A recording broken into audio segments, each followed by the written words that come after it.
Olá, tudo bem? A primeira coisa que eu quero lhe fazer agora é um convite à reflexão. Você se considera senhora de suas emoções e seus pensamentos ou um mero refém deles? Guarde sua resposta, pois ela será importante no decorrer dessa palestra. Olá, meu nome é Silvana Carneiro, sou Master Coach e terapeuta holística. Só o que posso fazer é chamar a sua atenção para algumas coisas que talvez estejam esquecidas. A sabedoria da vida antiga, mas ainda assim sempre nova, é então ativada dentro de cada célula do seu corpo.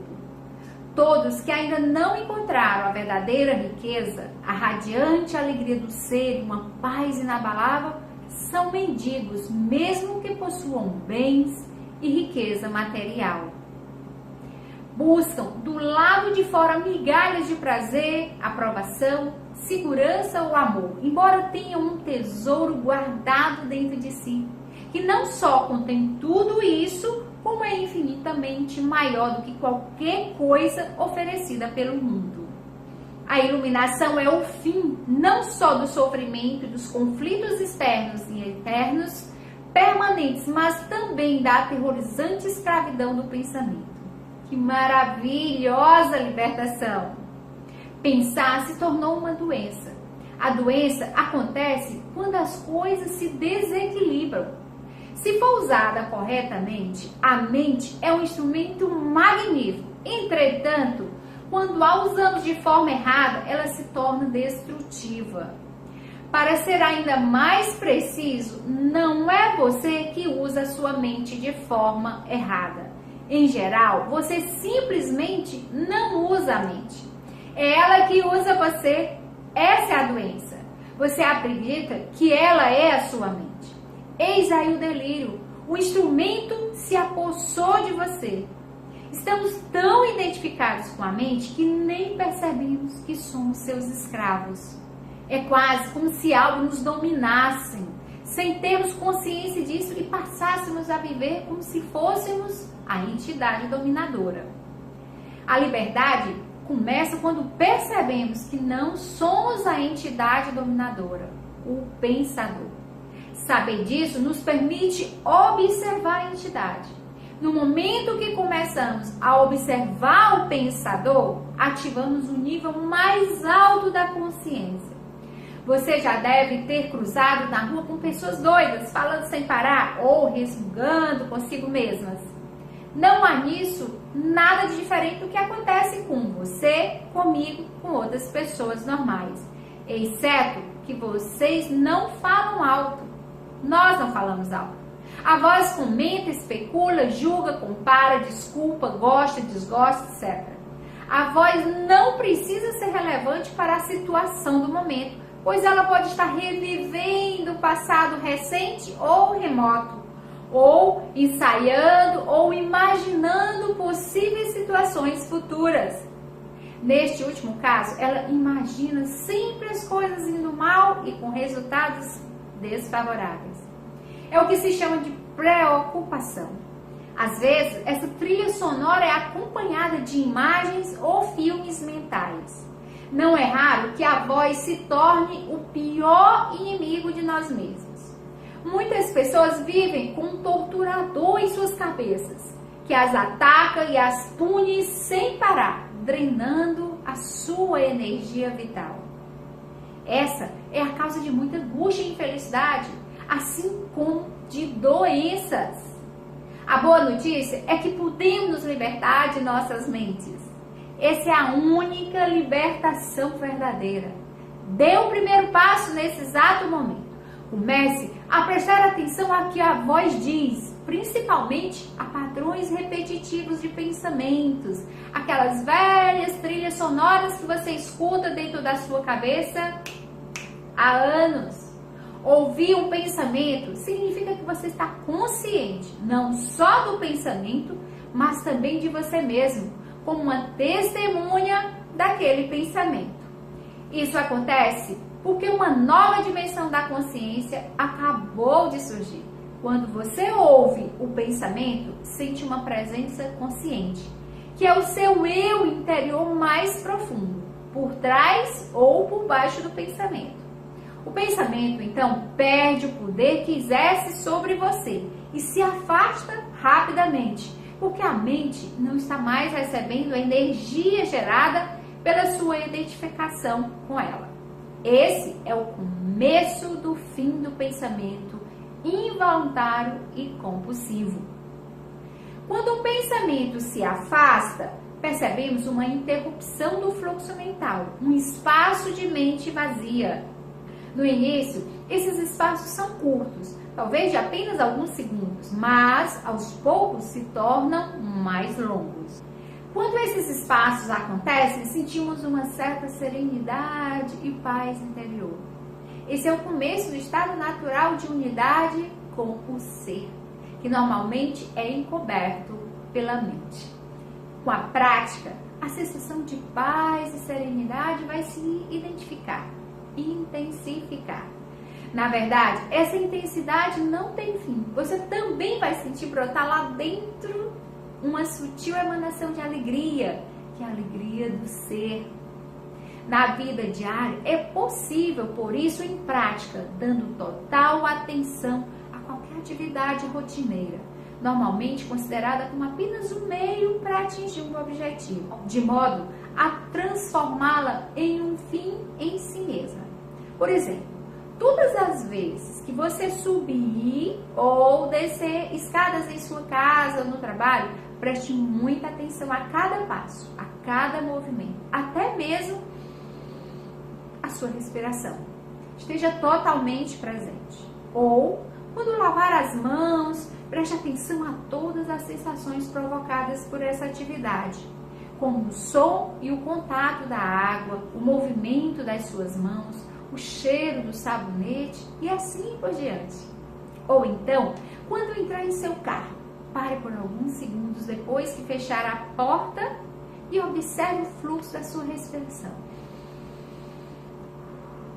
Tome consciência de um silencioso, mas poderoso sentido de presença.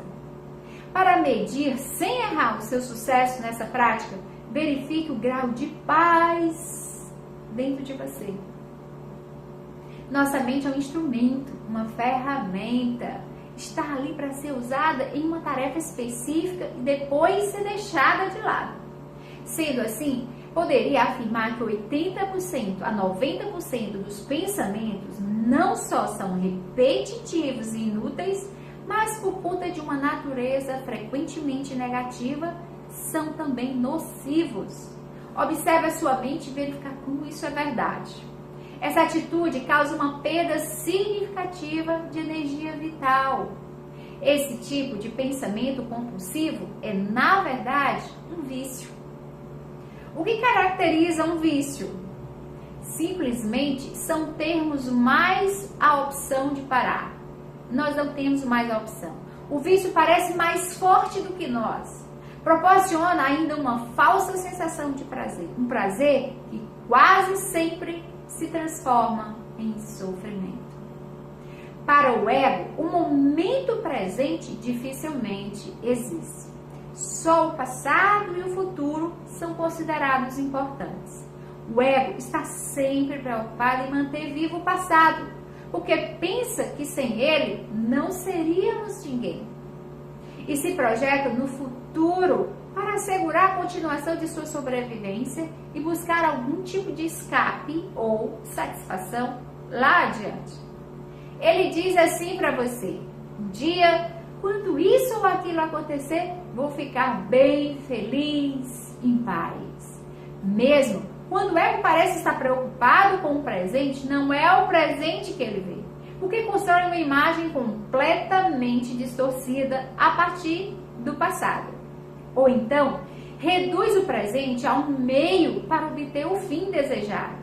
Um fim que consiste em um futuro projetado pela mente. Observe sua mente e verá que é assim que ela funciona.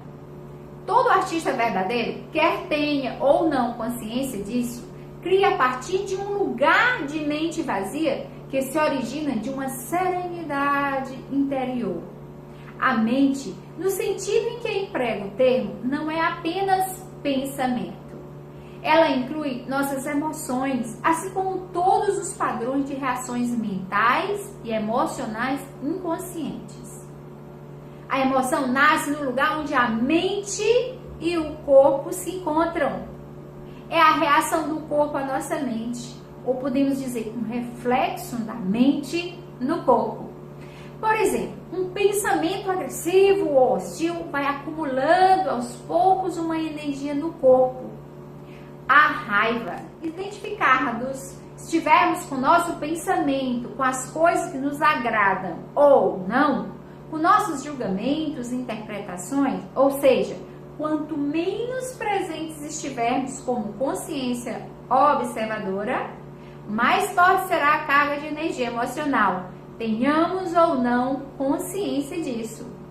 Se você não consegue sentir as suas emoções, se as mantém à distância, terminará por senti-las em um nível puramente físico, como um sintoma ou um problema físico. Por exemplo, o autor do livro O Poder da Ação observou que as pessoas que guardam muita raiva dentro de si, mesmo sem ter consciência e sem falar sobre o assunto, são mais propensas a ser atacadas verbalmente ou até mesmo fisicamente por outras pessoas cheias de raiva, com frequência sem qualquer motivo aparente. A razão é que elas desprendem uma raiva tão forte que acaba sendo captada de forma subconsciente por outras pessoas. E isso aciona a raiva latente que elas trazem dentro de si. Olha que interessante. Se quisermos conhecer mesmo a nossa mente, o corpo sempre nos dará um reflexo confiável. Portanto, observe a sua emoção, ou melhor, sinta em seu corpo. Se houver um aparente conflito entre os dois, a verdade estará na emoção e não no pensamento. A verdade definitiva sobre quem você é, mas verdadeiramente relativa ao estado da sua mente naquele momento. Você é o observador, a presença que observa. Ao praticar isso, tudo que estará inconsciente será trazido à luz da sua consciência. Sempre que houver um espaço no fluxo dos pensamentos, podem ocorrer lampejos de amor e alegria, ou breves instantes de uma paz profunda. Amor, alegria e paz são estados profundos do ser, ou melhor, 3 aspectos do estado de ligação interior com o ser. Assim, não possui opositores pelas simples razões de que surgem por trás da mente. O prazer sempre se origina de alguma coisa externa a nós, ao passo que a mesma coisa que proporciona prazer hoje provocará sofrimento amanhã, ou nos abandonará, e essa ausência causará sofrimento. Enquanto estivermos identificados com as nossas mentes, ou seja, enquanto estivermos inconscientes espiritualmente, o sofrimento será inevitável. Refiro-me aqui ao sofrimento emocional, que é também a causa principal do sofrimento físico e da doença. O ressentimento, o ódio, a autopiedade, a culpa, a raiva, a depressão, o ciúme e até mesmo a leve irritação são formas de sofrimento. E qualquer prazer ou forte emoção contém em si a semente do sofrimento. É o inseparável oposto, que se manifestará com o tempo. A maior parte do sofrimento humano é desnecessária. Ele se forma sozinho, enquanto a mente superficial governa a nossa vida. A mente procura sempre negar e escapar do agora. Em outras palavras, quanto mais nos identificamos com as nossas mentes, mais sofremos. Ou ainda, quanto mais respeitamos e aceitamos o agora, mais nos libertamos da dor, do sofrimento e da mente. Não há dúvida de que precisamos da mente e do tempo, mas no momento em que eles assumem o controle da nossa vida, surgem os problemas, o sofrimento e a mágoa. Para garantir sua permanência no controle, a mente trabalha o tempo todo para esconder o momento presente, com o passado e o futuro. Assim, a vitalidade e o infinito potencial criativo do ser, que é inseparável do agora, ficam encobertos pelo tempo e a nossa verdadeira natureza é obscurecida pela mente. Faça do agora o foco principal da sua vida. Se antes você se fixava no tempo e fazia rápidas visitas no agora, inverta essa lógica. Fixando-se no agora e fazendo visitas rápidas no passado e ao futuro quando precisar lidar com os aspectos práticos da sua vida. Diga sempre sim ao momento atual. O que poderia ser mais insensato do que criar uma resistência interior a alguma coisa que já é? O que poderia ser mais insensato do que se opor à própria vida, que é agora e sempre agora? Renda-se ao que é, diga sim para a vida e veja como de repente a vida começa a trabalhar mais a seu favor em vez de contra você. As coisas são como são, aceite, depois haja. O que quer que o momento atual contenha, aceite como uma escolha sua. Trabalhe sempre com ele, não contra. Torne como um amigo e aliado, não seu inimigo. Isso transformará toda a sua vida como por milagre. O sofrimento pode nos parecer um monstro perigoso, mas eu lhe garanto que se trata de um fantasma frágil. Assim diz o livro Poder Agora. Ele não pode prevalecer sobre a nossa presença. Por exemplo, se a raiva é a vibração de energia que predomina no sofrimento e você alimenta esse sentimento, insistindo em pensar no que alguém fez para prejudicá-lo ou no que você vai fazer em relação a essa pessoa, é porque você já não está mais consciente e o sofrimento se tornou você. Onde existe raiva, existe sempre um sofrimento oculto. Quando você começa a entrar em um padrão mental negativo e a pensar como a sua vida é horrorosa, isso quer dizer que o pensamento se alinhou com o sofrimento e que você se tornou inconsciente e vulnerável a um ataque de sofrimento. O sofrimento existe quando do tempo psicológico está diferente do tempo cronológico, no passado ou no futuro. Ou seja, quando negamos o presente. A presença é a chave para a liberdade. Portanto, você só pode ser livre agora.